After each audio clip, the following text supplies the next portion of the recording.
क्यों गए बरखुरदार? अपनी महबूबा का दामन थामे हुए आगे बढ़िए।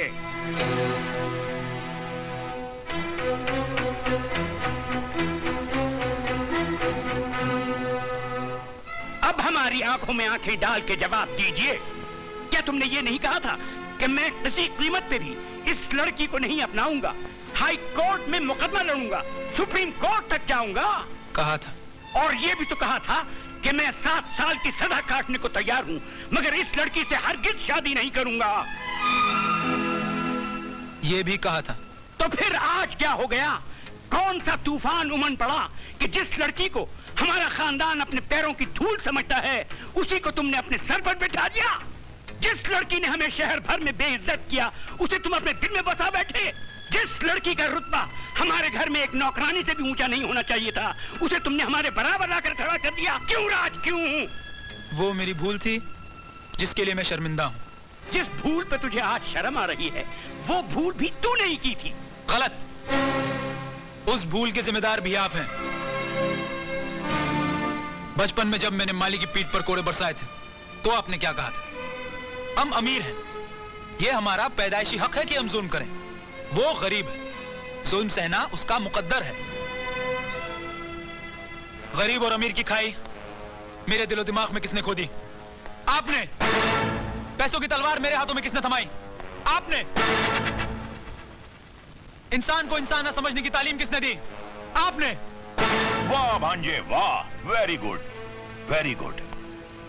तुम्हारी बातें सुनकर मुझे अफसोस नहीं हुआ बल्कि खुशी हुई कि तुमने बोलना तो सीखा।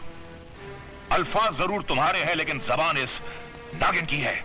मामा जी, तुम्हारी रगों में कल तक मेरी बहन का दूध और मेरे जीजा जी का खून दौड़ता था, लेकिन इसने तो अपना पूरा जहर भर दिया तुम्हारे जिस्म में। जिस देवर ने कभी अपनी भाभी से ऊंची आवाज में बात नहीं की थी, वही आज अपने बाप से बदतमीजी कर बैठा। सारे फसाद की जड़ ये है, ये जिस दिन से इस मनहूस ने इस घर में कदम रखा है, कौशल्या जैसी नौकरानी हमारी चौखट पर थूक कर चली गई और मेरी प्यारी भांजी सुधा भगवान को प्यारी हो गई।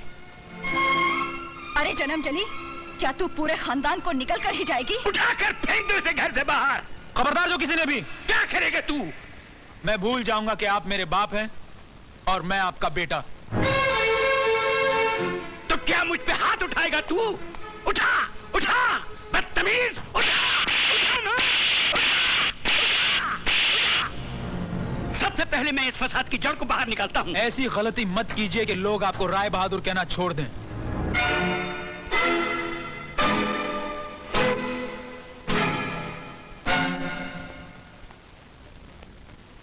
चलिए, अब हम यहाँ नहीं रहेंगे।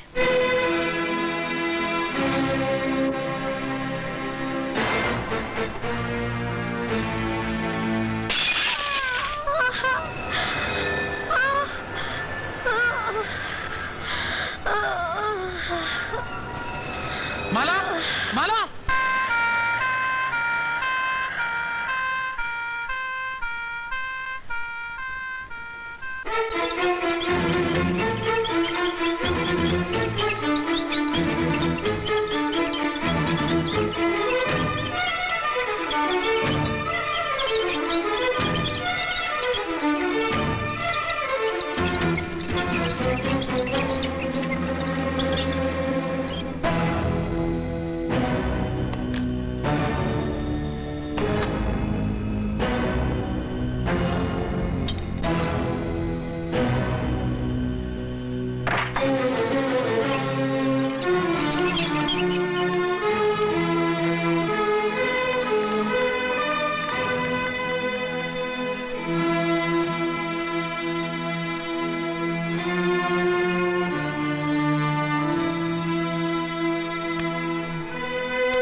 डॉक्टर साहब, मेरी माला बच जाएगी ना? उसकी हालत बहुत नाजुक है, अभी कुछ कहा नहीं जा सकता, बट वी आर ट्राइंग।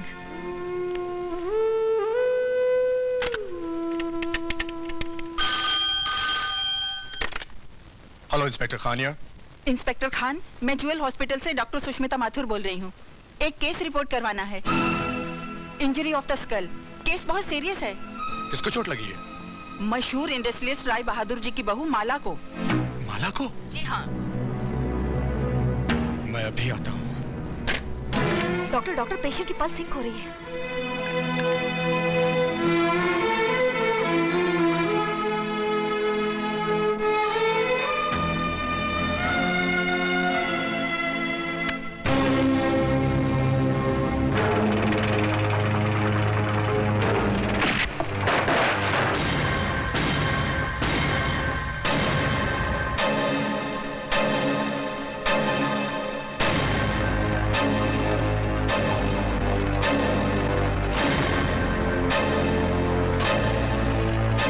माला के हत्यारों, वो तो मर गई, अब तुम भी जिंदा नहीं रहोगे।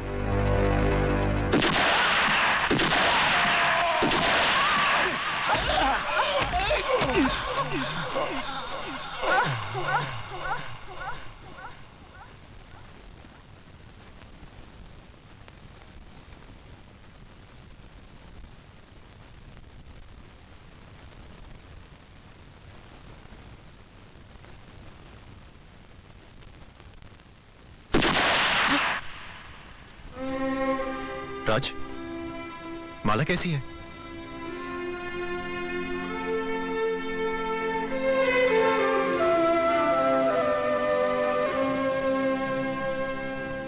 राय साहब, आप फौरन मामा जी और शारदा देवी को लेकर शहर से बाहर चले जाइए।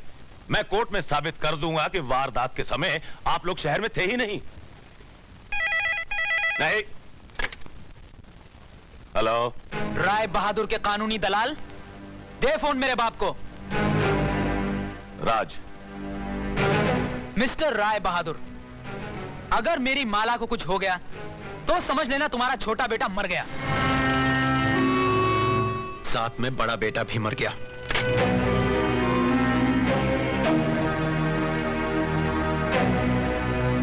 बाबूजी, क्या हुआ? जीजा जी कुछ बोलते क्यों नहीं?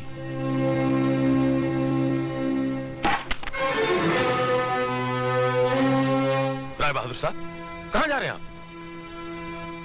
हॉस्पिटल। लेकिन वहां जाने से केस उल्टा भी हो सकता है और हो सकता है आपको जेल भी हो जाए। अब तो फांसी भी लग जाए तो कोई फर्क नहीं पड़ेगा। ये दौलत, ये हवेली, ये सब कुछ मैंने किसके लिए बनाया था? अपनी छाती पर लाद कर ऊपर ले जाने के लिए नहीं, अपने बेटों के लिए, अपने जिगर के टुकड़ों के लिए। अगर वही नहीं रहे तो। जीजा जी, राज ने कहा क्या? सिर्फ राज ने ही नहीं, मेरे दोनों बेटों ने इस बरसों की मेहनत से बनाई हुई हवेली को एक ही ठोकर में रेत के घिरौने की तरह बिखेर दिया। मेरे अहंकार के मुंह पर थूक दिया। कहने लगे, जाओ राय बहादुर, हम तुम्हारी औलाद नहीं, खरीद सकते हो तो अपनी दौलत से 2 बेटे खरीद लो। वाह ऊपर वाले, तूने आज एक ही ठोकर में मेरी सारी दुनिया मिटा दी। जीजा जी, जीजा जी, ये बुढ़ा तो सटिया गया है, खुद तो मरेगा, साथ में हमें भी जेल की चक्की पिसवाएगा। वकील साहब, अब आप ही कुछ करिए ना। अब मेरे हाथ में कुछ नहीं रहा, सब कुछ माला के बयान पे डिपेंड करता है। मतलब कि हमारी जान अब माला की मुट्ठी में कैद है? बिल्कुल।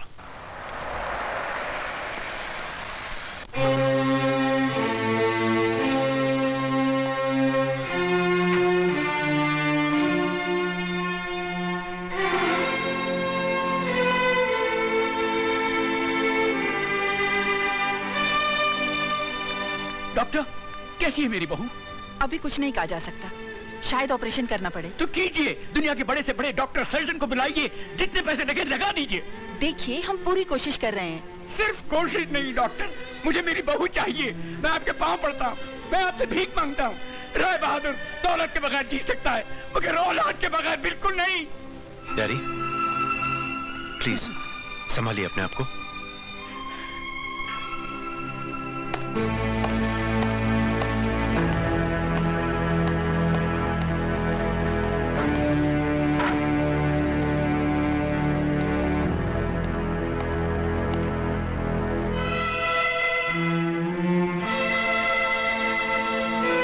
मुझे माला का बयान लेना है।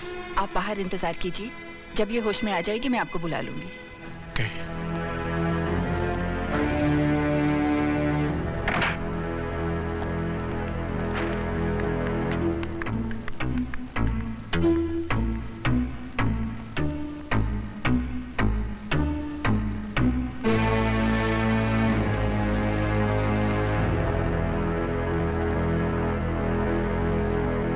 इंस्पेक्टर साहब, मैं अपना बयान देना चाहता हूँ।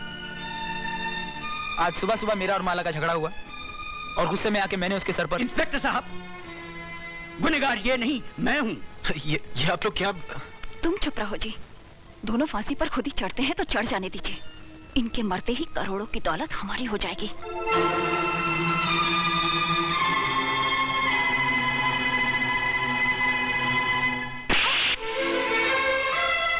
हरामजादी, कितना बड़ा कुआं है तेरे अंदर। जितनी भी दौलत डाल दी जाए कभी भरता ही नहीं। रमेश, आप बीच में मत बोलिए डैडी।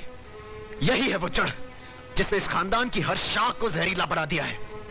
अरे तू औरत नहीं, डायन है, डायन। मेरे डैडी का घमंड टूटकर बिखर चुका है, लेकिन तेरी भूख अभी तक नहीं मिटी। तुझ जैसी औरत को धक्के मारकर घर से बाहर निकाल देना चाहिए। कॉन्ग्रेचुलेशंस, माला की जान को अब कोई खतरा नहीं। आप लोग उससे मिल सकते हैं। बिल्कुल नहीं।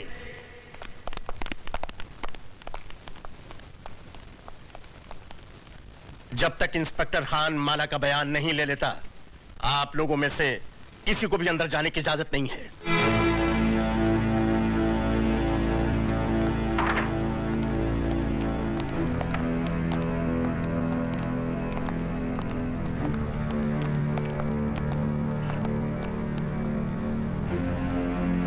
करतार सिंह, मैं तुम्हारा कसूरवार हूं। जो सजा चाहो दे दो।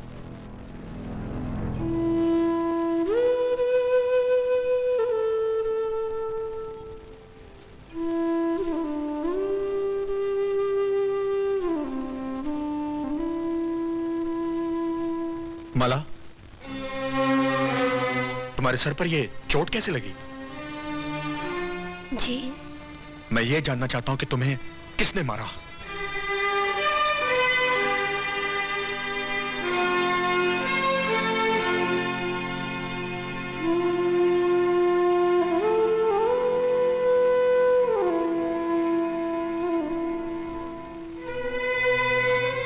इंस्पेक्टर साहब, मुझे किसी ने नहीं मारा। फिर ये चोट कैसे लगी? सीढ़ियों से उतर रही थी, पाँव फिसल गया। तुम सच कह रही हो? जी।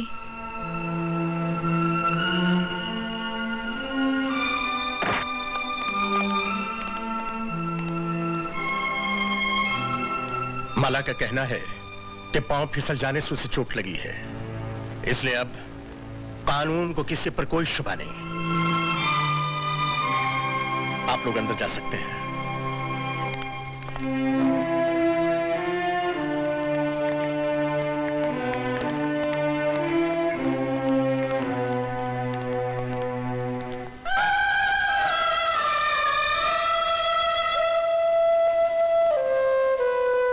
माला, मुझे माफ कर दो बहन।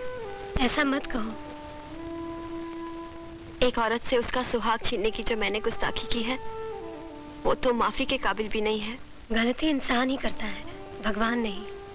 शाबाश बेटी, तुमने हम सबको माफ करके ये साबित कर दिया कि इंसान पैसों से नहीं, परवरिश से बड़ा होता है। और देखा पुत्र, ऊपर वाले के घर में देर है, अंधेर नहीं। दारजी, मेरी शादी हो गई, घर मिल गया, घर का सुख मिल गया। बस एक ही शिकायत है। लेकिन क्या पुत्र? मेरी बारात नहीं आई। ओए राय बहादुर, क्या बोलता है? अब राजा की आएगी बारात।